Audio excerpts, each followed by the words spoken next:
की हत्या कब हुई?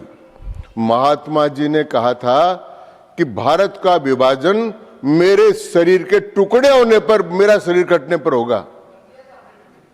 लेकिन कांग्रेस पार्टी ने उनके जीते जी पाकिस्तान भारत का विभाजन स्वीकार करके उनके विचारधारा की हत्या कांग्रेस ने करी।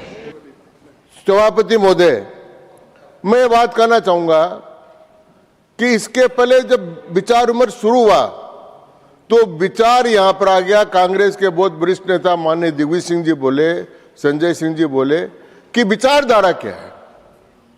बात विचारधारा पर आ गई। तो विचारधारा पर आई तो मैं कहूंगा कि इसी अभिभाषण में विचारधारा प्रतिबिंबित होती है। हमने कहा कि 350वीं शहीदी दिवस गुरु तेग बहादुर जी का, उसका इसमें वर्णन है। बिरसा मुंडा जी का 150 वर्षगांठ का इसमें वर्णन है।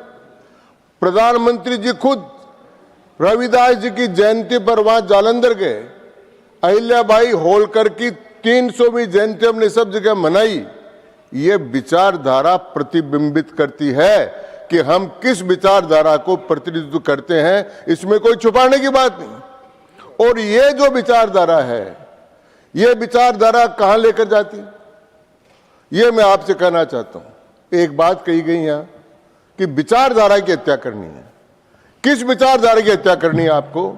हमने गुरु तेग बहादुर जी का शहीदी दिवस मनाया और उनके 4 बेटों का वीर बाल दिवस मनाया। इस बात की हत्या करना चाहते हैं। हमने बिरसा मुंडा जी को, भगवान बिरसा मुंडा को, आदिवासियों के योगदान का स्मरण किया। इस विचारधारा की हत्या करना चाहते हैं। हम रविदास जी जो संत थे, प्रधानमंत्री तुरंत बजट के बाद वहां जाकर उनके जन्मदिन पर गए। अनुसूचित जाति के महान संत को हम श्रद्धांजलि देने के लिए, वैसे जात ने पूछो साधु की, पूछ लीजिए ज्ञान। तो हमने जात पात पर विश्वास नहीं करते, लेकिन इस बात पर वो गए हुए थे। लेकिन उनको अगर एक बात का दुख था, वो अगर 30 तारीख है, मार्टर्स डे है, महात्मा गांधी की हत्या हो गई, सबको दुख है। कोर्टों ने फैसला कर दिया, माननीय हमारे नेता नड्डा साहब ने सारा विस्तृत कर। लेकिन मैं कहना चाहूंगा कि हत्या कब हुई? महात्मा जी ने कहा था कि भारत का विभाजन मेरे शरीर के टुकड़े होने पर, मेरा शरीर कटने पर होगा। लेकिन कांग्रेस पार्टी ने उनके जीते जी पाकिस्तान भारत का विभाजन स्वीकार करके उनके विचारधारा की हत्या कांग्रेस ने करी। यह मैं कहना चाहता हूं। आज विचारों की हत्या करें, किस विचारधारा की हत्या करेंगे आप?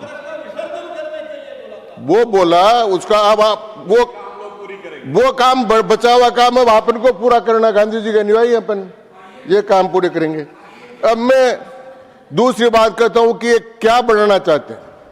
हमको बनाने का 3 बार भारत के महामहिम राष्ट्रपति चुनने का मौका मिला। पहली बार मिला तो एपीजे अब्दुल कलाम साहब को किया, वो मुसलमान थे। फिर मिला तो रामनाथ जी कोविंद को किया, शेड्यूल कास्ट के थे।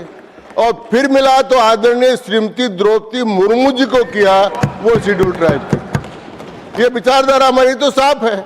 फिर मणिकर्णिका घाट को लेकर वो कह रहे थे, अरे मणिकर्णिका जहां भगवान मां पार्वती की मणि गिरी थी, उसको अगर भव्य स्वरूप प्रदान कर रहे हैं तो उसमें समस्या क्या आ रही है? फिर उन्होंने हमारी विचारधारा को कहकर क्या, ये आरएसएस की विचारधारा क्या? मैं बहुत साफ कहना चाहता हूं, मैं आरएसएस का आदमी 72 साल से स्वयंसेवक हूं आरएसएस। और हमारे यहां क्या कहा है? नमस्ते सदा वत्सले मातृभूमि। सबसे पहले हमने मातृभूमि को नमस्कार किया।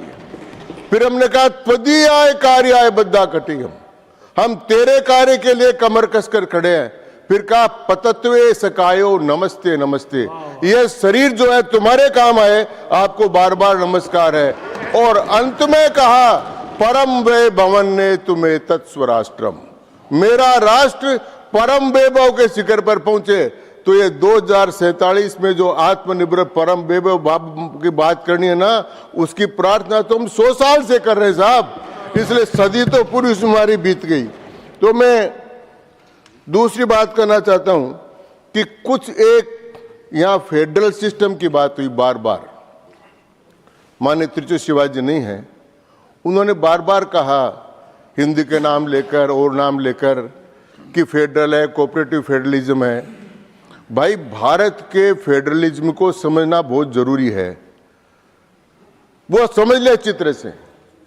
भारत, ये जो हमारे अलग अलग राज्य हैं, इनका मिलाकर संघ नहीं है। अमेरिका के 51 जैसे राज्य अलग अलग, उनका मिलाकर संघ है। ये भारत का संघीय विधान नहीं है। माननीय उपसभापति महोदय, आप तो खुद विद्वान है, एकीकृत संघ है भारत का।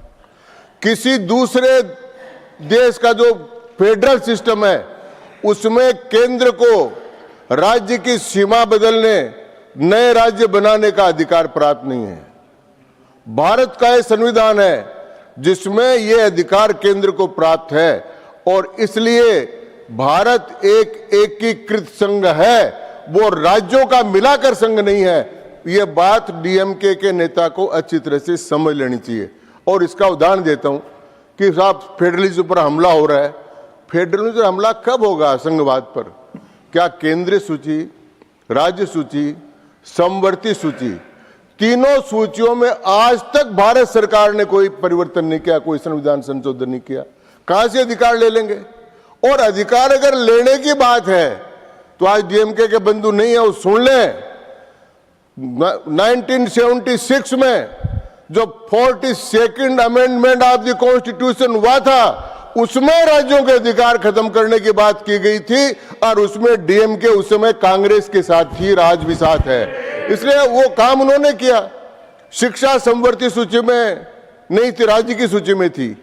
उस समय समवर्ती सूची में डाला गया था, और बहुत से काम हुए थे। इसलिए मैं कहना चाहता हूं कि उस समय का जो बात करना है वो अनुचित है। और अब मैं दो बातों को ध्यान करना चाहता हूं। भारत के प्रधानमंत्री के लिए संस्कृत का एक श्लोक है, वो मैं आपको पढ़ दूंगा, आपकी इजाजत होगी तो। उत्थाय भारत भूमिम विश्वे शिरोभूषणम धैर्येण ज्ञानम संपन्नान बोधयते प्रभुता। भारत भूमि को उठाकर विश्व में शिरोभूषण बनाओ, धैर्य और ज्ञान से संपन्न होकर अपना नेतृत्व प्रदर्शन करो। ये धैर्य और ज्ञान से प्रेरित होकर कल जो रात को ट्रंप के साथ समझौता हुआ, मोदी जी ने इस श्लोक को चरितार्थ कर दिया। और दूसरा, उसी प्रकार का, मैं उस पर नहीं जाऊंगा, वो बजट का है, लेकिन ये जो मदर ऑफ डील्स हुई है, तो मैं आपके तो कंप्लीट कर दूं।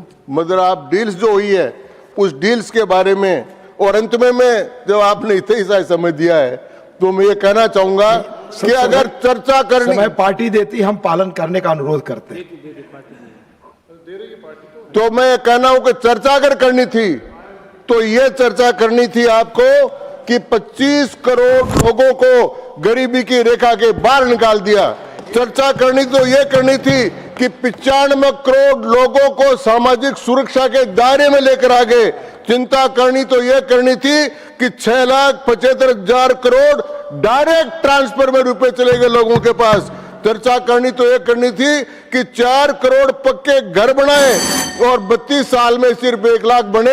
ये सारा काम जो किया, ये काम है भारत को 2047 को परम वैभव पर ले जाने के लिए। और इसके लिए मैं माननीय प्रधानमंत्री मोदी जी का अभिनंदन करते हुए धन्यवाद, मैं इस प्रस्ताव का समर्थन करता हूं। धन्यवाद बहुत बहुत।